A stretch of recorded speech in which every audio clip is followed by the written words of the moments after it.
बहुत बहुत धन्यवाद। श्री चंद्रशेखर जी। माननीय सभापति जी, जय भीम। महामहिम राष्ट्रपति जी के अभिभाषण पर धन्यवाद प्रस्ताव पर बोलने को आपने मुझे अवसर दिया, इसके लिए मैं आपका आभारी हूं। सभापति महोदय, सर्वप्रथम मैं बहुजन समाज में जन्मे सभी संतों, गुरुओं, महान पुरुषों को नमन करता हूं, जिनमें महात्मा ज्योतिबा फूले, डॉक्टर बाबा साहब अम्बेडकर और मान्यवर काशीराम साहब को मैं याद भी करता हूं आज के दिन पर। साथ साथ नगीना की महान जनता और भीम आर्मी और हमारी पार्टी आज़ाद समाज पार्टी काशीराम के साथियों का भी धन्यवाद करता हूं। इसके बाद अपने कुल गुरु जगत गुरु सदगुरु रविदास जी महाराज को भी मैं नमन करता हूं, जिन्होंने दुनिया को लगभग 600 साल पहले बेगमपुरा शहर के रूप में दुनिया का सबसे महान लोकतांत्रिक दर्शन दिया। अध्यक्ष महोदय, माननीय सभापति जी, 14 अगस्त 1947 को ये देश अंग्रेजों के अधीन था। 15 अगस्त 1947 को हम लोग आज़ाद हुए। 16 अगस्त 1947 को देश आज़ादी में था, लेकिन धन धरती राजपाट में बंटवारा नहीं हुआ।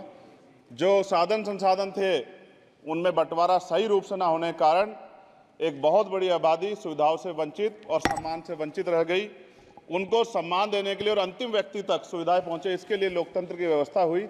लेकिन आज़ादी के 70 साल बाद भी हम कहाँ खड़े हैं, इस पर ये चिंता का विषय है। मैं मानता हूं कि सामाजिक न्याय तभी होगा माननीय सभापति जी, जब जातीय जनगणना पूरी होगी और जातीय जनगणना कराई जाएगी और साथ साथ संख्या के आधार पर आरक्षण जो है वंचित वर्गों का बढ़ाया जाएगा।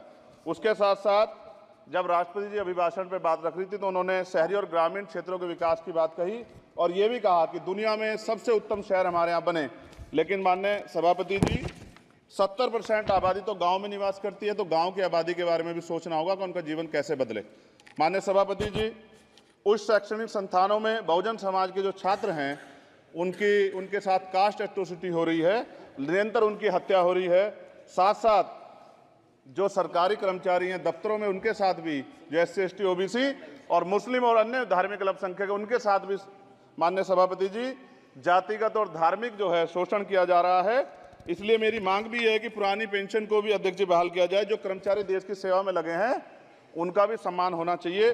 साथ साथ सभापति जी, भाजपा ने चुनावी लाभ के लिए सबका साथ सबका विकास के नारे दिए जो खोखले हैं, क्योंकि 10 साल में दलित, पिछड़े, आदिवासी, मुस्लिम और अन्य धार्मिक अल्पसंख्यक जो अत्याचार हुए हैं वो किससे छिपे हुए नहीं हैं। ये गलत है, ये बंद होना चाहिए। सभापति महोदय जी, महामहिम राष्ट्रपति जी के अभिभाषण में निजी क्षेत्रों में SC ST OBC को रिजर्वेशन देने का कोई उल्लेख नहीं हुआ है, जो कि आज चर्चा का विषय, क्योंकि 98% प्राइवेट सेक्टर है, 2% सरकारी सेक्टर है, तो 98% प्राइवेट सेक्टर में भी हमारी हिस्सेदारी की बात होनी चाहिए। माननीय सभापति जी, आशा कार्यकर्ताओं, आंगनबाड़ी वर्करों, भोजन माताओं के वेतन वृद्धि पे भी कोई उल्लेख नहीं हुआ है, वो भी अभी नंगे, उन पर भी सोचना पड़ेगा। माननीय सभापति जी, जिस क्षेत्र से मैं चुन के आया हूं नगीना से, वो बहुत पिछड़ा क्षेत्र है। उस क्षेत्र में कोई विशेष आर्थिक पैकेज नहीं दिया गया, रोजगार की सेवाएं नहीं है, नौजवान पलायन करता है।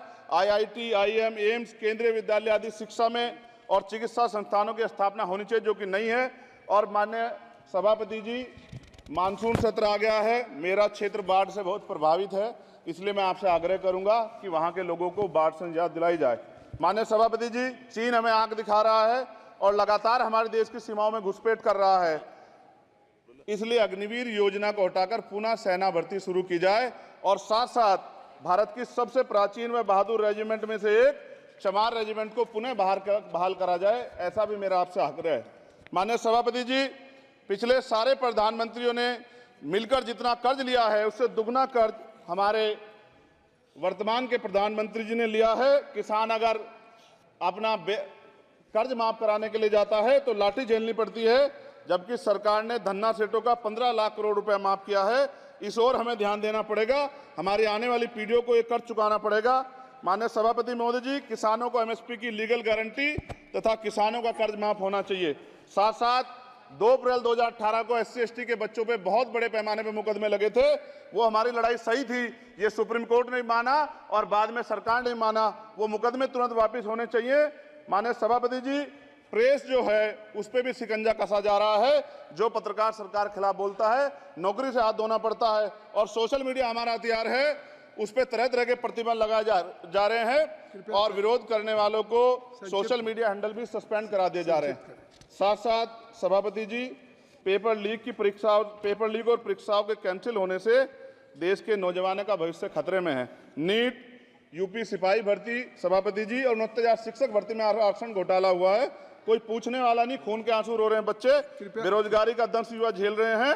इसलिए मेरा आग्रह है कि युवाओं के लिए कृपया समाप्त करें चंद्रशेखर। माननीय सभापति जी, मैं पहली बार बोल रहा हूं, आप कहेंगे मैं बैठ जाऊंगा, मैं आपकी बात, मैं संवैधानिक मर्यादा का पालन करूंगा, मगर हम तो माननीय सभापति जी सुन ही रहे हैं। आप बोलिए, 1 मिनट। धन्यवाद। 1 मिनट और बोलिए। अध्यक्ष सभापति जी, नारी सम्मान की बात करने वाली सरकार, हमने मणिपुर देखा सर, हमने पहलवान बेटियों का हर्ष देखा सर, और हमने सर हाथरस की बेटी का हर्ष देखा सर, और हाथरस के परिवार को जो वादा किया था सरकार ने वो भी पूरा नहीं किया।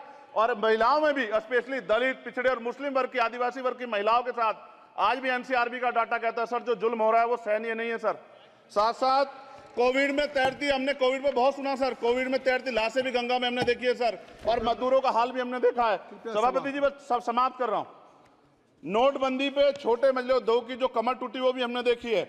सभापति जी, शैक्षणिक संस्थानों, विश्वविद्यालयों में, चिकित्सा संस्थानों में ओबीसी एसटी के योग्य अभ्यर्थी को एनएफएस करके जिस तरह निकाला जा रहा है, लेटरल एंट्री करके जिस तरह हमारे रास्ते बंद किए जा रहे, ये भी हम देख रहे हैं सभापति जी। साथ साथ मेरा ये कहना है सर, ये सबका इशू है कि प्राइवेट कर्मचारी सर और सरकारी भी कई जगह पे 8 से ज्यादा घंटों से काम करते हैं और उनको जो सर उचित वेतन भी नहीं मिलता, तो न्यूनतम वेतन 20,000 रुपए तय हो और 24 घंटे की ड्यूटी। उदाहरण के तौर पे यूपी पुलिस सर बहुत पूरा काम करते हैं वो लोग, वो राज्य के विषय हैं। आप सर मैं आपके राज्य सरकार के लिए भी आपके संज्ञान में डाल रहा हूँ विषय सर। पुलिस सब जगह है सर, लेकिन सवाल ये है सर, बहुत पसीना बातें हैं, 8 घंटे की ड्यूटी और वेतन विसंगति, वोटर स्कीम से उनको जो बाहर किया जाए। माननीय सभापति जी, 1 मिनट चाहिए सभापति जी। राष्ट्रपति जी ने धर्म के बारे में बात की थी, राम मंदिर से पहले हमारे गुरुघर तुगलकाबाद का फैसला आया था राष्ट्रपति जी, वो सभापति जी अभी तक दिल्ली में स्थित सदगुरु रविदास जी महाराज का गुरुघर नहीं बना। साथ साथ सभापति जी, अपनी बात को खत्म करते हुए मैं आपसे कहना चाहता हूं कि जितना देश दूसरों का है सर, इतना हमारा भी है। हम मरने के लिए पैदा नहीं हुए, जो चाहता है हमारी हत्या कर देता है। मूछे रखने पे, घोड़ी पे बैठने पे, मटकी छूने पे हमारी हत्या हो रही है। क्या बदला है सर 70 साल बाद भी? दलित, पिछड़े, मुसलमानों पे हिंसा नहीं रुक रही है सर। मेरा आपसे संरक्षण के साथ ये आग्रह है कि इन घटनाओं को रोका जाए और देश किसी की बपौती नहीं है, देश संविधान से चलता है सर और संविधान से चलेगा। संविधान छेड़खानी बर्दाश्त नहीं की जाएगी सर।